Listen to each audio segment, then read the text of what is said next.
Hey guys, we're at 13 Motorsports, just doing a quick little video here. It's a comparison between stainless steel braided line and the nylon braided line.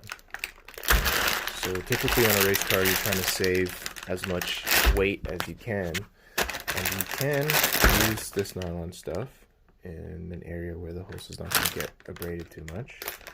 And one of the benefits of using it is this 20-foot roll. It's a 5-part number if you want some. -10 hose, 4.8 pounds. Nylon, 3.4 pounds. Quite a bit lighter. This is a 20-foot bag, or 20-foot roll bag, whatever. So is this one. That's a direct comparison between the weights of the two.